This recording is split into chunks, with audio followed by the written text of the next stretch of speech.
ಎಲ್ಲ ನನ್ನ ಪ್ರೀತಿಯ ವೀಕ್ಷಕರ ನಮಸ್ಕಾರಗಳು.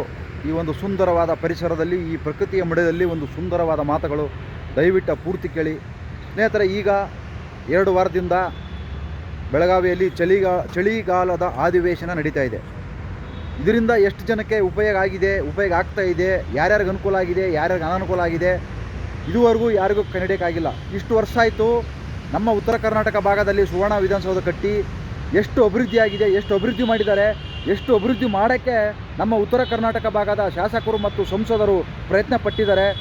ಇದ್ರ ಬಗ್ಗೆ ಯಾರಿಗೂ ಗೊತ್ತಿಲ್ಲ. ಮಾಡಿದ್ರು ತಾನೇ ಗೊತ್ತಾಗಕ್ಕೆ. ಏನು ಮಾಡಿದ್ದಾರೆ ಇವರು? ಸುಮ್ಮನೆ ಗೆಲ್ತಾರೆ, ಅವರು ಉದ್ಧಾರ ಆಗ್ತಾರೆ.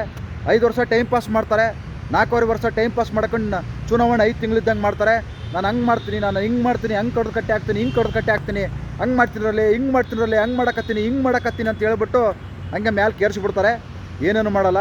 4.5 ವರ್ಷ ಆರಾಮಾಗಿ ಟೈಮ್ ಪಾಸ್ ಮಾಡ್ಕೊಂಡು, ಆರಾಮಾಗಿ ಅವರು ಕೋಟಿ ಹಣ ಆಸ್ತಿ ಮಾಡ್ಕೊಂಡು, ಆರಾಮಾಗಿ ಅವ್ರ ಹೆಂಡ್ರ ಮಕ್ಕಳನ್ನ ಶೋಕಿಯಾಗಿ ನೋಡ್ಕೊಂಡು, ಅವ್ರ ಮಕ್ಕಳನ್ನೆಲ್ಲ ಹೊರ ದೇಶದಲ್ಲಿ ಓದಿಸ್ಕೊಂಡು, ಆಮೇಲೆ ತಿರ್ಗಾ ಅಲ್ಲಿಂದ ಕರ್ಕೊಂಬಂದು ಮತ್ತೆ ತಿರ್ಗಾ ಅವ್ರ ಮಕ್ಕಳನ್ನ MLA MP ಆಗಿ ಮಾಡ್ತಾರೆ. ಇಷ್ಟೇ ಹೊರತು ಅವ್ರು ಬೆಳೆದಿದ್ದಾರೆ, ಅವರು ಉದ್ಧಾರ ಆಗಿದ್ದಾರೆ, ಅವ್ರ ಚೇಲೆಗಳು ಉದ್ಧಾರ ಆಗಿದ್ದಾರೆ, ಅವ್ರ ಸಂಬಂಧಿಕರು ಉದ್ಧಾರ ಆಗಿದ್ದಾರೆ ಹೊರತು ಯಾರೂ ಉತ್ತರ ಕರ್ನಾಟಕ ಭಾಗದ ಸಾಮಾನ್ಯ ನಾಗರಿಕರು, ಸಾಮಾನ್ಯ ರೈತರು, ಬಡವರು, ಕೂಲಿ ಕಾರ್ಮಿಕರು ಯಾರೂ ಉದ್ಧಾರ ಆಗಿಲ್ಲ. ಈ ಅಧಿವೇಶನದಿಂದ ಏನು ಪ್ರಯೋಜನ ಆಗಿದೆ? ಸುಮಾರು 2 ವಾರ ಮಾಡ್ತಾರೆ, ಒಂದು 2 ವಾರ ಬಂದು ಟೂರಿಸ್ಟ್ ಮಾಡ್ಕೊಂಡು ವಾಪಸ್ ಹೋಗ್ತಾರೆ ಹೊರತು ಇದರಿಂದ ಉತ್ತರ ಕರ್ನಾಟಕ ಇದುವರೆಗೂ ಅಭಿವೃದ್ಧಿ ಕಂಡಿಲ್ಲ. ರಸ್ತೆಗಳು, ಶಾಲೆಗಳು, ಕುಡಿಯೋಕ್ಕೆ ನೀರು, ಮತ್ತು ಬಸ್ಗಳು, ಆಸ್ಪತ್ರೆಗಳು, ಮತ್ತು ಯುವಕರಿಗೆ ಕೆಲಸಗಳು ಯಾವುದೂ ಇಲ್ಲ. ಎಲ್ಲರೂ ಇವತ್ತು ಕೆಲಸ ಹುಡ್ಕೊಂಡು ಬೆಂಗಳೂರಿಗೆ ಬರಬೇಕಾಗಿದೆ.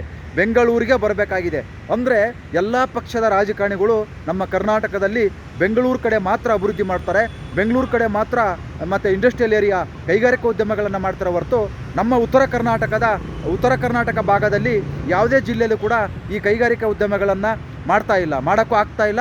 ಯಾಕಂದರೆ ನಮ್ಮಲ್ಲಿ ಗೆದ್ದಿರ್ತಕ್ಕಂಥ ಮತ್ತು MLAಗಳು ಮತ್ತು MPಗಳು ಯಾವುದಕ್ಕೂ ಏನೇನಕ್ಕೂ ಪ್ರಯೋಜನ ಇಲ್ಲ.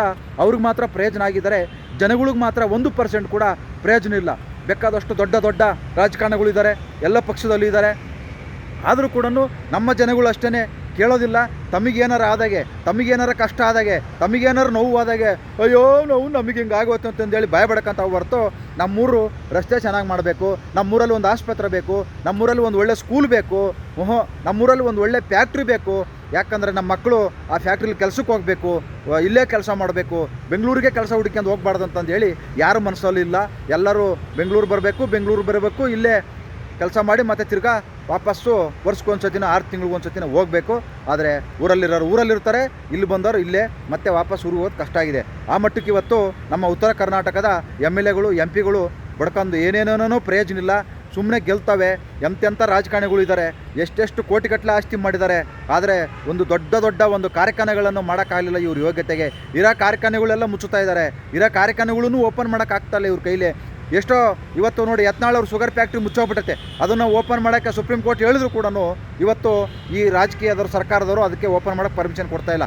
ಇನ್ನು ಕೆಲಸಕ್ಕೆ ಎಲ್ಲಿ ಹೋಗಬೇಕು ನಾವು ಉತ್ತರ ಕರ್ನಾಟಕ ಭಾಗದವರು? ಇವತ್ತಿದನ್ನು ಈ ಅಧಿವೇಶನ ಏನು ಚಳಿಗಾಲದ ಅಧಿವೇಶನ ಪ್ರತಿ ವರ್ಷವೂ ಒಂದು 20 ದಿನದ ಟೂರಿಸ್ಟ್ ಮಾಡ್ಕೊಂಡ್ಬಿಟ್ಟಾರೆ. 20 ದಿನ ಟೂರಿಸ್ಟ್ ಆರಾಮಾಗಿ ಬರ್ತಾರೆ. ಏನು ಅಲ್ಲೆಲ್ಲ ಅವ್ರಿಗೆ ಬೇಕಾದಷ್ಟು ಊಟ, ತಿಂಡಿ, ಕಾಫಿ ಎಲ್ಲ ಇರ್ತೈತಿ. ಆಮೇಲೆ ಆರಾಮಾಗಿ ತಿನ್ಕೊಂಡು ಮನೆಗೆ ಹೋಗ್ತಾರೆ ಅಷ್ಟೇ. ಇನ್ನೇನೇನು ಇದರಿಂದ ಏನಕ್ಕೂ ಪ್ರಯೋಜನ ಇಲ್ಲ. ಬರೀ ಇವ್ರು ಕಿತ್ತಾಡ್ತಾರೆ, ನೀವು ಮಾಡಿದ್ರಲ್ಲ ಅಂತ ಇವ್ರು ಮಾಡ್ತಾರೆ, ನೀವು ಇವಾಗ ಅದನ್ನೇ ಮಾಡ್ತಾಯಿದ್ರಂತ ಇವ್ರು ಅಂತಾರೆ. ಈ ಥರ ಕಿತ್ತಾಡ್ಕೊಂಡು, ಈ ಚಿಕ್ಕ ಮಕ್ಕಳ ಥರ ಕಿತ್ತಾಡ್ಕೊಂಡು, LKG ಮಕ್ಕಳ ಥರ ಕಿತ್ತಾಡ್ಕೊಂಡು ಆರಾಮಾಗಿ ಬೆಂಗಳೂರಿಗೆ ಬಂದು ಮತ್ತೆ ಜನವರಿಲಿ ಒಂದು ಅಧಿವೇಶನ ಮಾಡ್ತಾರೆ. ಅಷ್ಟೇ, ಮುಗಿದೋಯ್ತು. ಅಧಿವೇಶನ ಮಾಡ್ಕೊಂಡು ಸಾರ್ವಜನಿಕರ ಈ ತೆರಿಗೆ ಹಣನ ಇಷ್ಟೊಂದು ಪೋಲ್ ಮಾಡ್ತಾಯಿದ್ರು ಅಂದರೆ ಇದಕ್ಕೆ ಯಾರು ಕೇಳೋರಿಲ್ಲ. ಯಾವುದೇ ಸರ್ಕಾರ ಬಂದರೂ ಇಷ್ಟೇ. ಆದರೆ ನಮ್ಮ ಉತ್ತರ ಕರ್ನಾಟಕ ಭಾಗದ ಸುಮಾರು ಒಂದು 90ರಿಂದ 95 ಜನ MLAಗಳು ಇವತ್ತು ಆ ಅಧಿವೇಶನಕ್ಕೆ ಹೋಗ್ತಾನೆ ಇಲ್ಲ. ಯಾರು ಅಲ್ಲಿ ಕುಂತ್ಕೊಂಡು ನಮ್ಮ ಉತ್ತರ ಕರ್ನಾಟಕದ ಯುವಕರ ಬಗ್ಗೆ, ಉತ್ತರ ಕರ್ನಾಟಕದ ಎಷ್ಟೋ ಜನ ಇವತ್ತು ವಿದ್ಯಾವಂತರು, ಕೆಲಸ ಇಲ್ಲ, ಇವತ್ತು ಪಾಪ ಅಲ್ದಾಡ್ತಾರೆ. ಇವತ್ತು ಜೀವನ ಮಾಡೋ ಪರಿಸ್ಥಿತಿ ಭಾಳ ಕಷ್ಟ ಇದೆ. ನೀವಂತೂ ಆರಾಮಾಗಿ ದುಡ್ಡು ಬರ್ತಾಯಿದೆ ಸರ್ಕಾರದಿಂದ ಎಲ್ಲ. ಅಲ್ಲರಿ, ನೀವು ತಿಂಗಳ ತಗೊಳ್ಳೋ ಸಂಬಳಕ್ಕಾದರೂ ಕೆಲಸ ಮಾಡಿರಿ. ತಿಂಗಳ ತಗೊಂತಿರಲ್ಲ ಸಂಬಳ 2 ಲಕ್ಷ ರೂಪಾಯಿ, ಅದಕ್ಕಾದರೂ ಕೆಲಸ ಮಾಡಿರಿ. ನಿಮ್ಮ ಕ್ಷೇತ್ರಕ್ಕೋಸ್ಕರ, ನಿಮ್ಮ ಕ್ಷೇತ್ರದ ಜನತೆಗೋಸ್ಕರ. ಏನು ನೀವು ಕ್ಷೇತ್ರದಲ್ಲಿ ಗೆದ್ದಿರ್ತಿರಲ್ಲ, ಬೇರೆ ಕ್ಷೇತ್ರಕ್ಕೆ ಹೋಗೋದೇ ಬೇಡ. ನೀವು ನಿಮ್ಮ ಕ್ಷೇತ್ರದಲ್ಲಿ ಏನೇನು ಸಮಸ್ಯೆ ಇದೆ, ಏನು ಬೇಕು, ಯಾಕೆ ಹೇಳ್ತೀರಾ? ನೀವು ಆರಾಮಾಗಿ ಗೆದ್ದುಬಿಟ್ಟು ಬೆಂಗಳೂರಿಗೆ ಒಂದು ಮನೆ ಕಟ್ಬಿಟ್ಟು ಒಂದು ಸೈಡ್ ತಗೊಂಡು ಮನೆ ಕಟ್ಕೊಂಡು ಆಮೇಲೆ ಇಲ್ಲಿ ಬಂದು ಇಲ್ಲಿ ಮಲ್ಕೊಂಡು ನಿಮ್ಮ ಮಕ್ಕಳನ್ನೆಲ್ಲ ಪಾರಿನ ಕಳಿಸ್ಬಿಡೋದು. ನೀವು ಇಷ್ಟೇ ಕೆಲಸ ಇಷ್ಟು ಮಾಡಿಬಿಟ್ರೆ ಮತ್ತೆ ತಿರ್ಗಾ ಎಲೆಕ್ಷನ್ ಬರೋದು. ಜನಗಳಿಗೆ ಹೆಂಗೆ ಬಕ್ರ ಮಾಡೋದಂತ ಗೊತ್ತಾಗ್ಬಿಡುತ್ತೆ ನಿಮಗೆಲ್ಲ. ರಾಜಕಾರಣಿಗಳಿಗೆ, ಉತ್ತರ ಕರ್ನಾಟಕದ ರಾಜಕಾರಣಿಗಳಿಗೆ ಯಾವ ರೀತಿ ಬಕ್ರ ಮಾಡೋದು, ಹೆಂಗೆ ಬಕ್ರ ಮಾಡ್ಬೋದು ಅಂತಂದೇಳಿ ಚೆನ್ನಾಗಿ ಅರಿದು ಕುಡಿದ್ಬಿಟ್ಟಿದ್ದೀರಾ. ಇವತ್ತು ನಮ್ಮ ಉತ್ತರ ಕರ್ನಾಟಕ ಭಾಗದ ಸಮಸ್ಯೆ ಬಗ್ಗೆ ಶರಣಗೌಡರು ಕಂದುಕೂರು ಒಬ್ಬರೇ ಮಾತಾಡಿರೋದು, ಇನ್ನು ಯಾರ್ಯಾರೂ ಮಾತಾಡಲಿಲ್ಲ. ಇಷ್ಟು ಜನ ಶಾಸಕರಿದ್ದೀರಿ, ಸಂಸದರಿದ್ದೀರಿ, ಅಲ್ಲಿ ಕೂಡ ಲೋಕಸಭೆಯಲ್ಲೂ ಕೂಡ ಯಾರೂ ಮಾತಾಡೋರಿಲ್ಲ, ವಿಧಾನಸಭೆಯಲ್ಲಿ ಕೂಡ ಯಾರೂ ಮಾತಾಡೋರಿಲ್ಲ. ಶರಣಗೌಡರು ಕಂದುಕೂರು ಮಾತ್ರ ಪ್ರತಿ ವರ್ಷವೂ ನಮ್ಮ ಉತ್ತರ ಕರ್ನಾಟಕ ಭಾಗದ ಯುವಕರ ಬಗ್ಗೆ ಯುವಕರ ಕೆಲಸದ ಬಗ್ಗೆ ಮತ್ತು ಸ್ಕೂಲ್ಗಳ ಬಗ್ಗೆ, ಆಸ್ಪತ್ರೆಗಳ ಬಗ್ಗೆ, ಅಭಿವೃದ್ಧಿ ಬಗ್ಗೆ, ಫ್ಯಾಕ್ಟ್ರಿಗಳ ಬಗ್ಗೆ ಭಾಳ ಅದ್ಭುತವಾದ ಮಾತಾಡ್ತಾರೆ. ಯಾರೂ ಇದುವರೆಗೂ ನಾವು ನೋಡಿಲ್ಲ ಈ ಥರ ಮಾತಾಡೋದು ಅಧಿವೇಶನದಲ್ಲಿ. ಅಷ್ಟು ಅದ್ಭುತವಾದ ಒಂದು ಯೋಚನೆ ಇದೆ. ನಿಜವಾಗ್ಲೂ ಒಂದು ಮಾತು ಹೇಳೋಕ್ಕೆ ಇಷ್ಟಪಡ್ತೀನಿ. ಗುರುಮಿಟ್ಕಲ್ ವಿಧಾನಸಭಾ ಕ್ಷೇತ್ರದ ಮತದಾರರೇ, ಇಂಥ ಶಾಸಕರನ್ನು ಮುಂದಿನ ಚುನಾವಣೆಯಲ್ಲಿ ಅವರಿವರು ಎಂಜಲ್ ಕಾಸು ಕೊಡ್ತಾರಂತ ಕಳ್ಕೊಳ್ಳೋಕೆ ಹೋಗಬೇಡಿ. ಯಾಕಂದರೆ ಇಂಥ ಶಾಸಕರು ಯಾವುದೇ ಕ್ಷೇತ್ರದಲ್ಲಿ ಇಲ್ಲ. ನಿಮ್ಮ ಊರಿನ ಸಮಸ್ಯೆಗಳ ಬಗ್ಗೆ, ನಿಮ್ಮ ಕ್ಷೇತ್ರದ ಸಮಸ್ಯೆಗಳ ಬಗ್ಗೆ ಮಾತನಾಡುವವರು ಯಾವುದೇ ಕ್ಷೇತ್ರದಲ್ಲಿಲ್ಲ. ಅಷ್ಟು ಅದ್ಭುತವಾದ ವಿಚಾರಗಳನ್ನು ಈ ವಿಧಾನಸಭಾ ಅಧಿವೇಶನದಲ್ಲಿ ಪ್ರತಿ ಸತಿನೂ ನಮ್ಮ ಉತ್ತರ ಕರ್ನಾಟಕ ಭಾಗದ ಒಂದು ಯುವಕರ ಬಗ್ಗೆ ಇವರು ಕನಸು ಕಂಡಿದ್ದಾರೆ. ಅದ್ರ ಬಗ್ಗೆ ಭಾಳ ಯೋಚನೆ ಮಾಡ್ತಿರ್ತಾರೆ. ಇಂಥ ಶಾಸಕರನ್ನು ಗುರುಮಿಟ್ಕಲ್ ವಿಧಾನಸಭಾ ಕ್ಷೇತ್ರದ ಮತದಾರರು ದಯವಿಟ್ಟು ಇವ್ರನ್ನ ಕೈ ಬಿಡಬೇಡಿ, ನೀವು ಕೈ ಹಿಡೀರಿ. ಯಾಕಂದರೆ ನೆಕ್ಸ್ಟು ಪ್ರತಿ ವರ್ಷವೂ ಇವ್ರನ್ನ ಗೆಲ್ಲಿಸ್ರಿ. ಯಾಕಂದರೆ ಅಷ್ಟು ಅದ್ಭುತವಾದ ಯುವಕರು, ಒಳ್ಳೆ ಕೆಲಸ ಮಾಡ್ತಾ ಇದ್ದಾರೆ, ಒಳ್ಳೆ ಕೆಲಸ ಮಾಡಿಸ್ತಾ ಇದ್ದಾರೆ. ನಿಜವಾಗ್ಲೂ ಇಂಥವ್ರನ್ನ ಕಳ್ಕೋಬೇಡಿ ಅಂತಂದೇಳಿ ಗುರುಮಿಟ್ಕಲ್ ವಿಧಾನಸಭಾ ಕ್ಷೇತ್ರದ ಮತದಾರರಲ್ಲಿ ನಾನು ತುಂಬ ಕೈ ಮುಗಿದು ಬೇಡ್ಕೊಳ್ತಾ ಇದ್ದೀನಿ. ಯಾಕಂದರೆ ಇಂಥ ಶಾಸಕರು ಸಿಗೋದು ಅಪರೂಪ. ಎಷ್ಟೋ ಜನ ನೋಡಿದ್ದೀವಿ, ಗೆದ್ದಿದ್ದಾರೆ, ಶೋಕಿ ಮಾಡ್ತಾರೆ, ಶೋಕಿ ಮಾಡ್ತಾರೆ, ಏನೇನೂ ಮಾಡಲ್ಲ, ಜನಗಳ ಬಗ್ಗೆ ತಲೆ ಕೆಡಿಸ್ಕೊಳ್ಳಲ್ಲ. ಆದರೆ ಇವ್ರ ಕ್ಷೇತ್ರ ಒಂದೇ ಅಲ್ಲ, ಇಡೀ ಉತ್ತರ ಕರ್ನಾಟಕ ಭಾಗದ ಇವತ್ತು ವಿದ್ಯಾರ್ಥಿಗಳ ಬಗ್ಗೆ ಮತ್ತು ಕೆಲಸಗಾರರ ಬಗ್ಗೆ, ಕೂಲಿ ಕಾರ್ಮಿಕರ ಬಗ್ಗೆ, ಎಲ್ಲರ ಬಗ್ಗೆ ತಲೆ ಕೆಡಿಸ್ಕೊಂಡು ಇವರು ಭಾಳ ಅದ್ಭುತವಾದ ವಿಧಾನಸೌಧದಲ್ಲಿ ಮಾತಾಡ್ತಾರೆ. ಈ ಮುಂದಿನ ಸರಿ ನಾನು ಈ ವಿಧಾನಸೌಧದಲ್ಲಿ ನಾನು ಕಾಫಿ ಕುಡಿಯಲ್ಲ, ಊಟ ಮಾಡಲ್ಲ, ಏನೂ ಮಾಡಲ್ಲ ಅಂತಂದು ಹೇಳಿದ್ದಾರೆ. ನಿಜವಾಗ್ಲೂ ಇವರೆಲ್ಲ ಕಿತ್ತಾಡಿದರು, ಎಲ್ಲ ಪಕ್ಷದವರು ಕಿತ್ತಾಡಿದರು. ಒಣ ನ್ಯಾಯ ಅಂತೀವಲ್ಲ ನಮ್ಮ ಕಡೆ, ಒಣ ಕೆಲಸ ಇದು. ಒಣ ಕೆಲಸಕ್ಕೆ ಬರ್ದಾರೆ ಕಿತ್ತಾಟ ಇವ್ರದೆಲ್ಲ. ₹1 ಕೆಲಸಕ್ಕೆ ಬಂದಿಲ್ಲ ಇವ್ರು ಕಿತ್ತಾಡಿರೋದು. 1% ಜನಗಳಿಗೆ ಪ್ರಯೋಜನ ಆಗಿಲ್ಲ. 1% ಕೂಡ ಇವತ್ತು ಇವ್ರು ಕಿತ್ತಾಡಿರೋದು ಜನಗಳಲ್ಲಿ ಏನೇನೂ ಪ್ರಯೋಜನ ಆಗಿಲ್ಲ ಉತ್ತರ ಕರ್ನಾಟಕ ಭಾಗಕ್ಕೆ. ಇದು ಈ ಅಧಿವೇಶನ ಇದೆಯಲ್ಲ, ಈ ಚಳಿಗಾಲದ ಅಧಿವೇಶನ ಏನೇನಕ್ಕೂ ಪ್ರಯೋಜನ ಇಲ್ಲ, ಯಾರಿಗೂ ಲಾಭ ಇಲ್ಲ. ಅವ್ರಿಗೆ ಮಾತ್ರ ಲಾಭ ಆಗಿದೆ. ಸುಮಾರು ಒಂದು 20-25 ಕೋಟಿ ಖರ್ಚಾಗುತ್ತೆ.